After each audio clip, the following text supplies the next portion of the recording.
Dnešní hodinu bychom se měli věnovat tomu, jak vlastně si dobře ptát tak, aby jsme zjistili co nejvíc informací.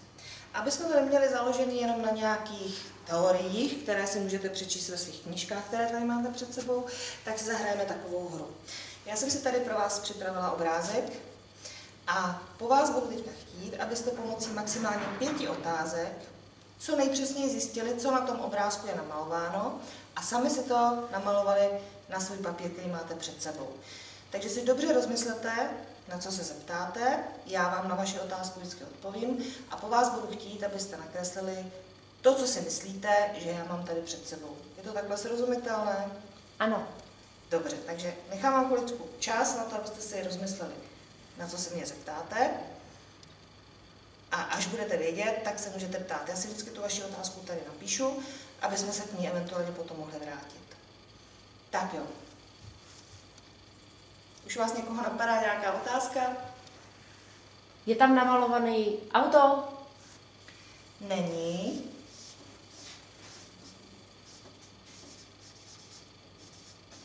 Já si to jenom zapíšu.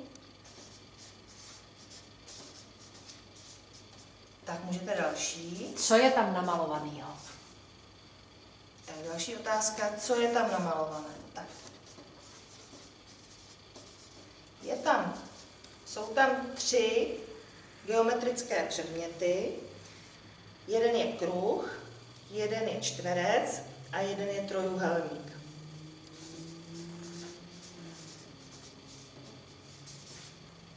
Můžete další otázku? Jak jsou velký? Jak jsou velký? Tak všechny 3 jsou stejně velké a jsou rozmístěné tak, aby zabrali celou plochu vašeho papíru.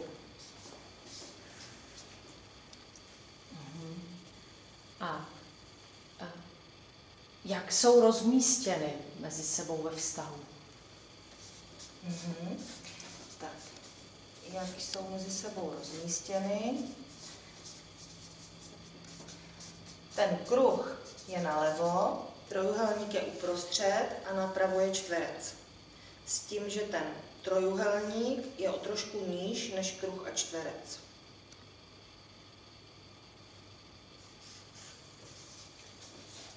A poslední otázka. Jakou mají barvu? Jakou mají barvu? Je to jenom obrys těch geometrických tvarů. Tak, teď už máte na základě vašich 5 otázek 5 odpovědí a podle toho byste měli být schopni nakreslit ten obrázek tak, aby co nejvíce odpovídal tomu, co já mám tady před sebou. Máte všichni nakresleno? Jo. Dobře, tak já vám odkryju to, co máme tady před sebou. Ten obrázek vypadá takto. Je to trošku jako obličej s tím, že jedno oko je kruh a jedno oko je čtverec a tady máme nos. Ale takhle to vypadá. Můžu poprosit? Děkuju. Takže tady máme jeden výtvor. Tak, vidíme, že ty tvary jsou správně, jsou rozděleny správně. Co se týká té velikosti, tak tam myslím zaznělo, že jsou na velikost toho papíru, tak aby tam byly rozmístěny, tak jsou něco menší. Zeptám se, první otázka, je tam namalované auto. Proč si položila tu otázku? Bych si udělala představu, co jste tam nakreslila.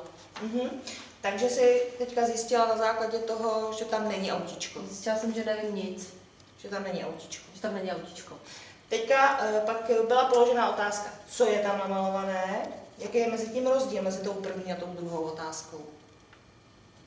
No, u té druhé jsem se toho dozvěděla výrazně víc. A čím to je? Konkrétnější. Tak asi tou otázkou.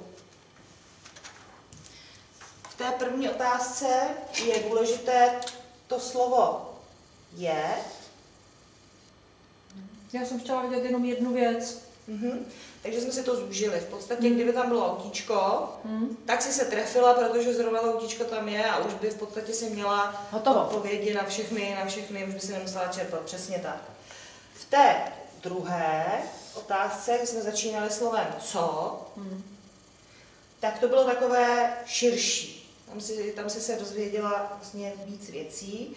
V okamžiku, kdyby tam bylo autíčko, tak by si se ale dozvěděla stejně, že tam je autíčko. Ano. Která z těch otázek pro ten náš úkol je pro tebe teda lepší? No ta druhá. Když Že se tam mám větší šanci, že se jako dozvím podrobnosti. Kdyby byla lepší ta první otázka? No, kdyby tam bylo auto. A když bychom se ptali třeba na něco jiného? Když bychom se bavili Kdybych si třeba... chtěla jenom ověřit, jestli je tam namalovaný to, co jako fakt vím, že tam je. Že bych prostě chtěla jenom slyšet to ano. By byla rychlejší. Tak by byla lepší ta první. V případě, když se tady podíváme ty další otázky, které začínají tedy co, jak a jak, jakou, tak to jsou otázky, kterým se říká otevřené. A je to právě proto, že nám otevírají větší prostor pro tu odpověď. Dozvíme se daleko víc informací, ale v delším časovém horizontu. Ta otázka, která začíná slovíčkem je, a obecně teda jsou to otázky, které začínají slovesem, tak jsou to otázky takzvané uzavřené. A ty jsou právě šikovné v okamžiku, kdy se potřebujeme rychle dozvědět odpověď, ale jasnou. Potřebujeme vědět ano, ne. Je tam, bude, chceme, půjde a tak dále. Vždycky, když tam je sloveso, tak na tuhletu otázku, která začíná slovesem, můžeme odpovědět ano nebo ne.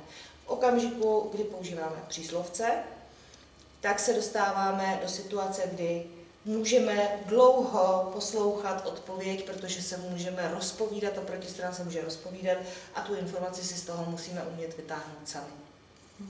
Můžeš mi dát příklad nějaké uzavřené otázky? Půjdeme už domů? Výborně, já myslím si, že určitě ano, protože jsme udělali velký kus práce, takže uzavřená perfektní a otevřená.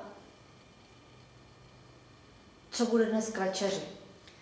Co bude dnes k večeři je taky dobrá. A nebo jsme se mohli zeptat na to, když jsi se ptala, jestli půjdeme už domů, jak dlouho nám bude trvat, než se tady vypovídáte.